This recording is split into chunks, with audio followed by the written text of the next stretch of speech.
We can go ahead and get started if.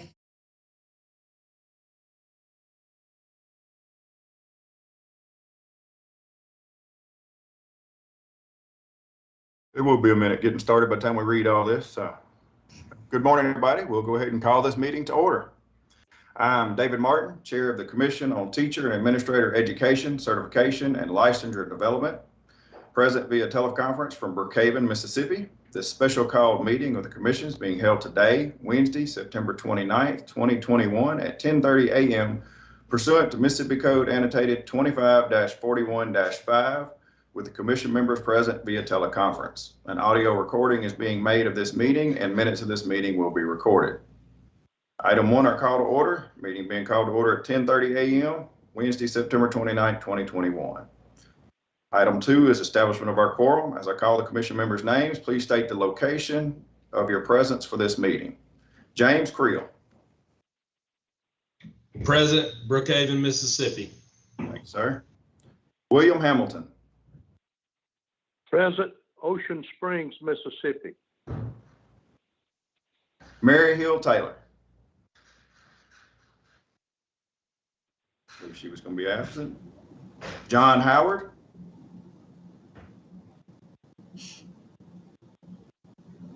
Kim Hubbard. Present, Flowood, Mississippi. Thank you, ma'am. Dr. J. Rowe. Present, Starkville, Mississippi. Ms. Rilla Jones. Present, Tupelo, Mississippi. Dr. Kelly. Present, Gulfport, Mississippi. Dr. Poole.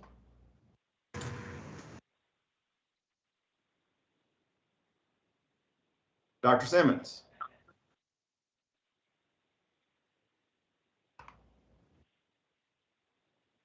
Ms. Skinner Gray. Present, Iuka, Mississippi. And Ms. Taplin. Present, Ruth, Mississippi. Thank you. All right, we have enough here. We will establish a quorum. Quorum of Commission is present at the location stated for conducting a meeting through teleconference means. Item number 3, adoption of the agenda. Entertain a motion for approval. Please identify yourself verbally so that we know who you are. Adoption of agenda, Etta Taplin, Ruth. Thank you, ma'am. Need a second? Second, Teresa J. Rowe. Thank you, ma'am. All right, any discussion? Please identify yourself for the record on the agenda.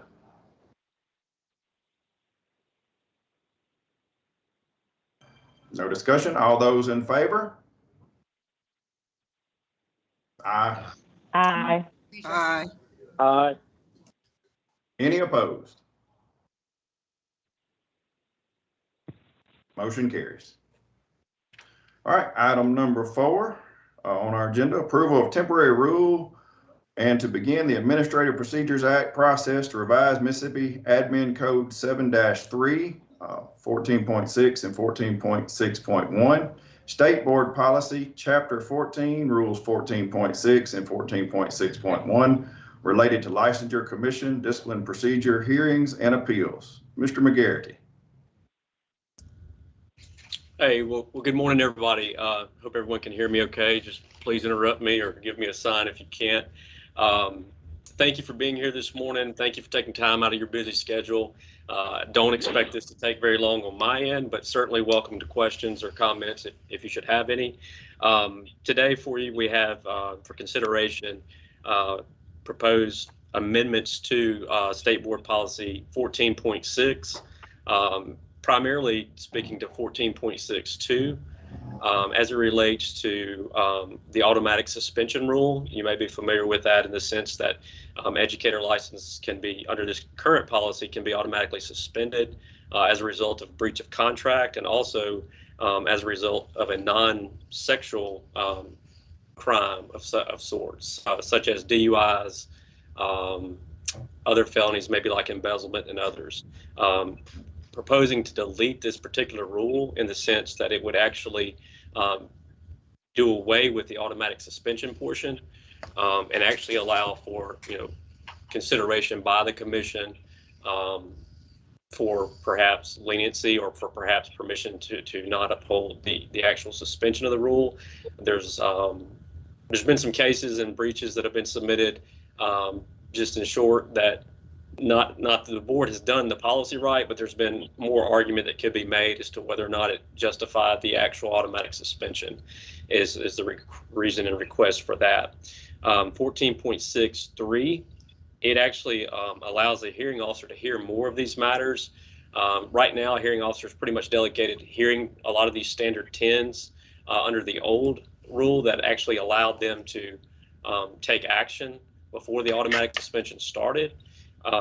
But in doing that, Ms. Kim Turner with the AG's office has done a fantastic job in pushing through a lot of these cases, and we feel like now by presenting her with some of these felony types that we just discussed, along with standard 9s that may be test related, that she could benefit the Office of Educator Misconduct Evaluations by assisting us in more efficiency in processing those.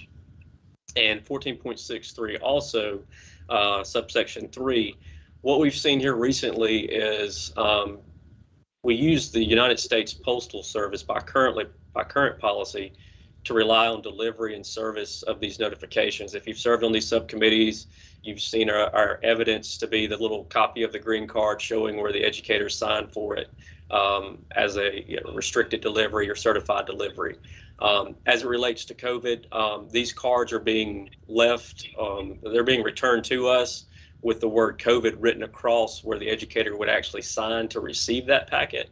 And it's become a notice of hearing service processing issue in the sense we've had some educators say, I wasn't properly served my hearing packet. Well, what do you mean? We have a return card saying that you were, but as indicated, there's not a signature on that. The postman is just simply writing COVID on those cards, and they're making their way back to us, just basically saying, hey, we left the package at the door. So essentially what it's saying, even though we're paying for primary shipping cost and others to have that mail certified delivered. We've looked at some alternative issues such as through FedEx that provides tracking numbers just like USPS does, but the USPS doesn't always update their web service to indicate what the status of that packet actually is, if it was served or not. We feel like by looking at alternative measures that are similar to USPS certified mail delivery, it would increase the likelihood of the educator being served in advance of the 15 days, as well as make less of an argument when it does come time for a hearing on the formalities of the being serviced for process. 14.6.4 would also speak to the appeal process. Currently, it'll clarify the time. The proposed measure would clarify the time in which an appeal will be heard and also allow for an alternative schedule. The subsection also deals with language that clearly allows for briefing of these issues. We've actually been doing this in practice, but we just wanted to substantiate this in written policy. And then, of course, subsection 4 of 14.6.4 reflects an amendment to include a factor when the State Board of Education may actually be able to overturn or affect a commission decision. This just basically provides clear definitions of what that standard for appeal would be in policy. So that is actually what we're requesting today is just consideration to begin the APA process and establish approval of a temporary rule to advance this forward. I'll be glad to take any questions or answer anything that I can. Any question for Mr. McGarity? Mr. McGarity, so back during the first thing that you mentioned, this is Jamie Creel, you talked about people who automatically got suspended for DUIs and things of that nature. Can you go a little more in depth with that? So what you're saying now, these people would now become before the committee before they were actually suspended? So historically, and Mr. Mitten's on the call, the legal expert on this, but historically, and Dave, correct me if I'm wrong, automatic suspension would take place if an educator was convicted of a felony. Don't matter what the felony was, the license would automatically be suspended once we got notification from the circuit court. When I said DUI, I should have elaborated that it would be now a DUI felony that would actually occur. In this particular case, we would be asking for on these felonies that are committed, and once the violator or once the educators be found to have committed that felony, that it would allow an opportunity for the matter to be heard after that conviction. Say they serve their time, they get off probation. Current statute, if I'm not mistaken, allows for them for that automatic suspension to take place once they're convicted. Okay, so this would allow the educator to come back to the table, to the licensure commission, and say, hey, look, I've been convicted of this felony, and we're only talking about non-sexual related felonies. We're not talking about these non-sexuals. Excuse me, we are talking about so if it's a sexual crime, it's not an option. The non-sexuals would be the one that would be an option, such as the embezzlement, the DUIs, etc. They would have an opportunity to come back to the commission and say, hey, I'd like for my case to be heard. I've been convicted of a felony, but I'm no harm to children, or I'm no harm to the classroom. This would open up that avenue instead of just brandishing them with a felony conviction on their record and following them around. Would still give them an opportunity. It would be the commission's discretion to still say, I'm sorry, we can't grant that. But it just opens that gate. Dave, did I articulate that clear, or is there more follow-up? Yeah, I mean, okay. Let me clarify. So way back several years ago under 3732, it used to be.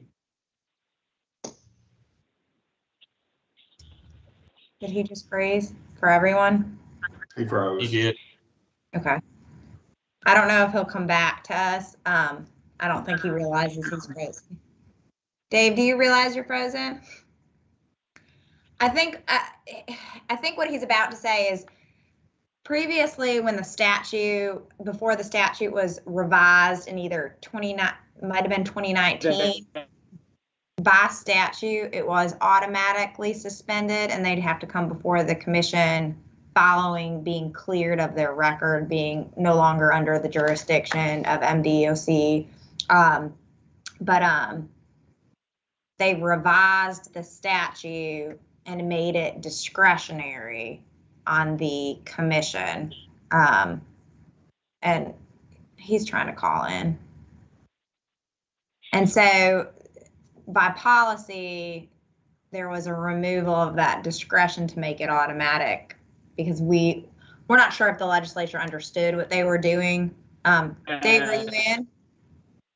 Welcome to the audio conferencing center. Yes, can y'all hear me? Yeah. Yes. Yes.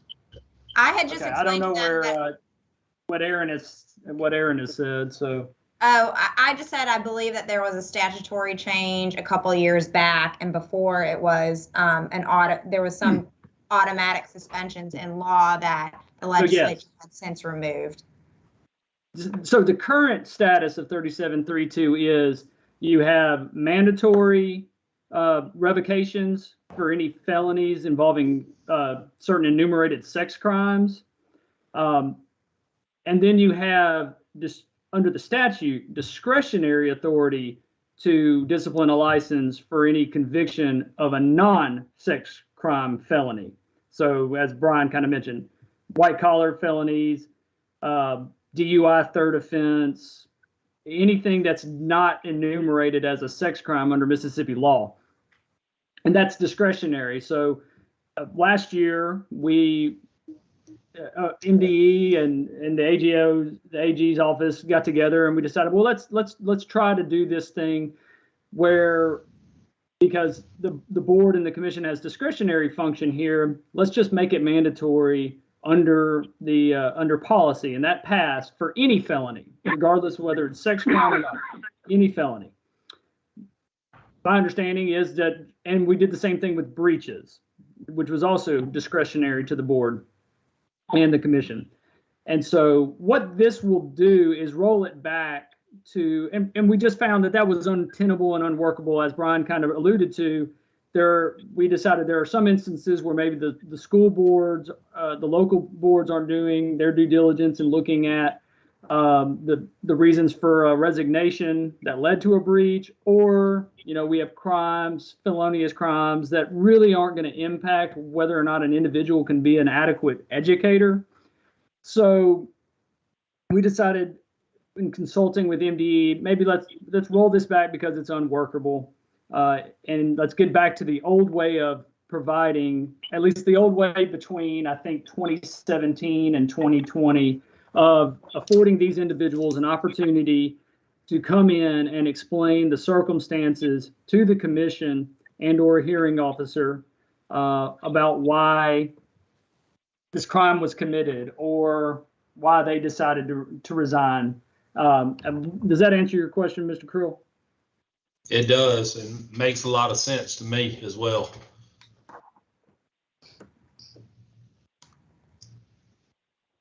So I'll cede the floor back to Brian. Thanks, Dave. Appreciate your explanation on that. So just as a summary, 14.62, we would be deleting the subsections 2B and the 12, the ones that deal with the automatic suspension. We'd be asking for deletion of that automatic suspension for both breach and the non-sexual felonies. 14.63, as talked about, we prescribe extra duties to the hearing officer to hear standard 9 cases that deal with testing and that deal with standard 3 where they've been convicted of a felony. And then, or other standard 3 crimes, if you will. It also would address the mail service portion, allowing us to use other options other than the United States Postal Service to have these notice of hearing packets delivered. A lot of times, just to reiterate on that real quick, you've seen recently where we've had to cancel hearings, or some of you may have committed to a certain day to serve. And a lot of times that's what happens, is that we get those cards back and it says COVID-19 on it. We don't want to waste your time driving in for this hearing just to have to cancel it because the educator makes the argument that they wasn't properly served. There's no way for us to articulate that they were when that card comes back like that. And then, of course, the third item was 14.64, which spoke to the appeal process to the State Board of Education. Okay. Any further questions for Mr. McGarity?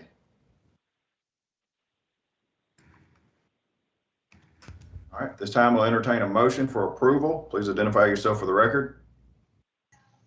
Motion to approve, Jamie Creel. Thank you, Mr. Creel. Second, Cam Hubbard. Thank you, Ms. Hubbard. Any further discussion?